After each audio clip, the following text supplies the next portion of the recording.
Yo, fam, it's BDF44 coming at you with another video. I'm laughing right now because Danny Green just got paid $10 million a year to play in Philadelphia. He's got a 2-year, $20 million deal. Congratulations to him and his family. But I'm sitting here thinking, Dennis Schroeder, you need to hire his representation. That's who you need behind you.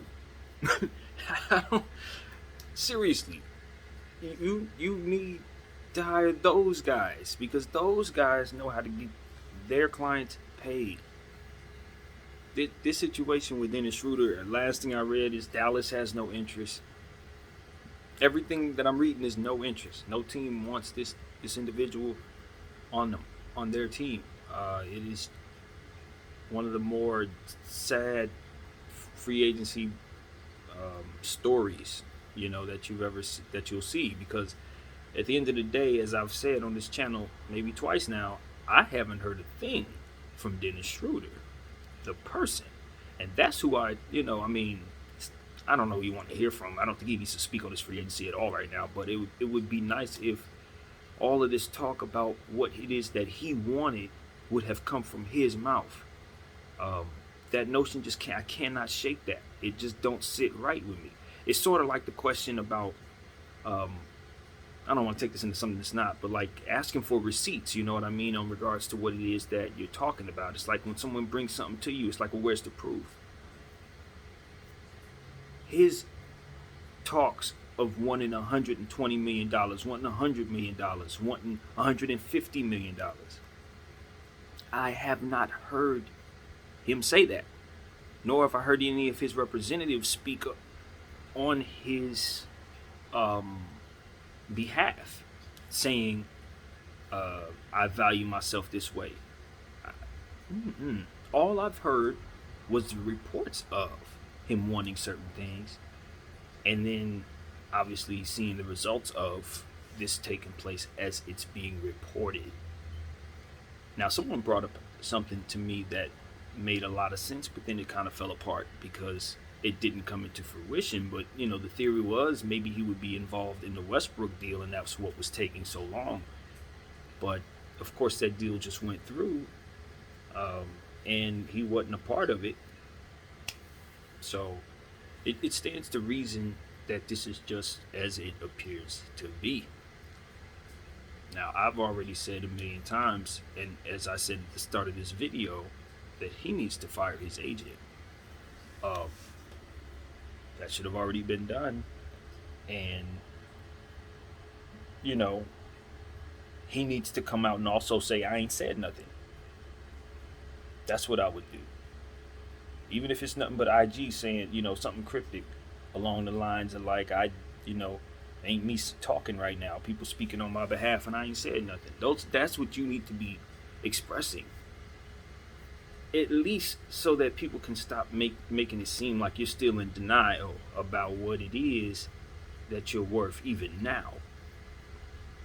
You run the risk of having to settle for pennies on the dollar or even being outside of the league next season. This is horrible. Like, if he really wants to get paid, he may want to consider leaving the country.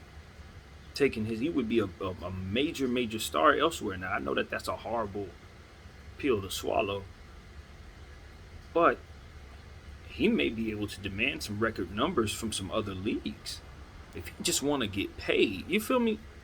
If you're really trying to get $100 million, you got to think outside the box. And one thing's for damn sure, you're not getting it from the NBA right now. I don't know you'll get it anywhere else, but sometimes you just got to start accepting things, even if it hurts to accept it. Like, never mind the $84 million, and I'm assuming this is his true sentiment. Obviously, if he didn't say nothing clearly, but I'm just saying that if we're running with it, you just got to accept that your value isn't this, and your representation needs to do right by you and make sure that the word comes out of what your true intentions are. And if these are your true intentions, well, this is what comes with that, And if I'm your representation, I say, look, man, I don't know that I can represent you. Like, never mind you firing me.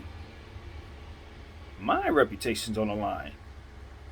when when I take on a client that's asking for something that's way out of his reach, obviously people are gonna start looking at me when the situation falls apart. What kind of professional am I to be advising him this way?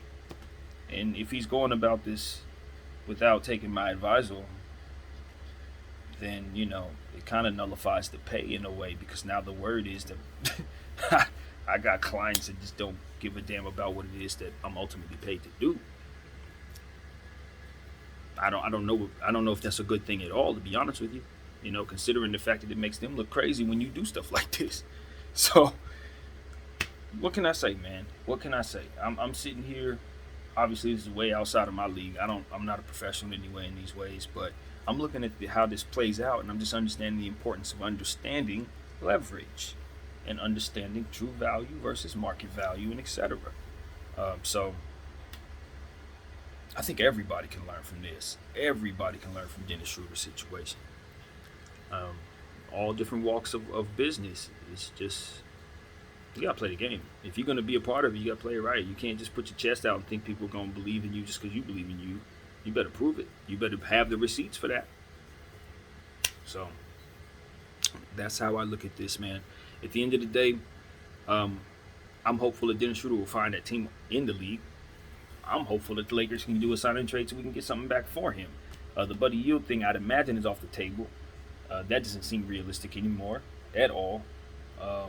We have shooters at this point, so even if we were to bring Buddy in, I think he would be almost overkill, taking opportunities away from a guy like Malik Monk and Kendrick Nunn and Bazemore. We got a lot of shooting guards, so for me, I would love to have him.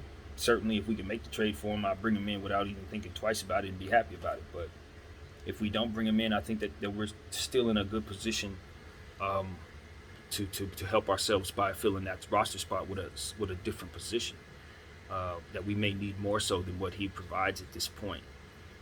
So, as I suggested, I wanted us to go after a guy like Kelly Oubre. I know that that's not necessarily what people consider realistic. He would have to take a historic type of pay cut to be a part of this team. But the hole in our roster is basically athleticism at the forward spot, and I think that he would help us there. So I think it would almost solidify us as champions if we were to bring in a piece like that, especially if that piece is hyper talented. And what we're going up against in the Brooklyn Nets, it would be wise to try to stack the deck as high as possible, in my opinion. You're going up against Harden and KD. Nothing is too much. And that's with all due respect to the rest of the league, but I'm thinking about what it takes to beat those guys, and we're still not where I would be in a space where I could say we can do that. But if we were to get a player like Kelly Oubre with his talent, I think we could, and that's why I would say something like that. I understand that that's crazy. I understand that there are other teams that need him. You know what I mean? I understand that there are other fits that he would be able to have that would make more money and more opportunities to be more successful individually. But is he going to win a championship in any of those situations? None of them. But if he joins the Lakers, he'll get himself a ring, or at least have the best opportunity he has to get one. Same situation goes if he were to go to the Nets. Same situation goes if he were to go to one of the other contenders. But I think the Lakers ultimately would be the one that needs him the most. And that's why I suggested if he were to take a pay cut like that, I think the Lakers would be the place for him to go and be the happiest about it.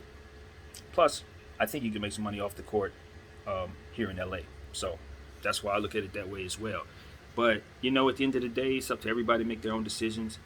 It would have been great if Dennis Schroeder could have played his value up so we could trade him for a piece like Buddy Hield or Kelly Oubre or what have you, a sign and trade situation. But I don't know that looks possible. I don't think Golden State, Oubre's last team, want to do a sign and trade with us for Dennis Schroeder. They don't need Dennis Schroeder. But it is what it is. So, wouldn't shock me if he did end up in Golden State, though. Dennis Schroeder, it wouldn't shock me. It'd be the kind of thing I'd want to do in this situation. Lakers don't want to bring me back. I want to go to Brooklyn and Golden State and try to kill them. I'm mad at everybody, the whole league. if I'm Dennis Schroeder, to be completely honest with you. That's how my brain works. But in a situation like this, he shouldn't be mad at nobody but himself. And be humble and be ready to go out there and play wherever he lands, with the intention and the mindset of proving everybody that he deserves the money that he said he did. And he has to accept that there are things he has to do to make his game elevate. There are things he needs to learn so that he can have the game to back up that confidence. There's more to learn to be that guy. You can't just walk in with your chest out and say, I'm that guy. Kobe had a certain level of talent. He raised that level by maximizing his time and his effort to become as great as he wanted to be. He didn't just say, I'm great because I'm great. No, greatness was something that was a process that he continued to work at that never ended. He was looking into studying the game even after he retired because he was a student of the game to that degree. He mastered the game a long time ago as it pertains to the level you're trying to reach. The money you're asking for, when he was making that kind of money, he was grinding like he was still in high school, bro. You can't just put your chest out and say, I deserve this because I feel like I'm good and I've proven to everybody that I'm a pro. That don't make you no $150 million player. So that's all I got to say about that. My name is BDF44. I think at this point, I'm just hopeful that everybody's learning. I am. Thank y'all for watching. Peace.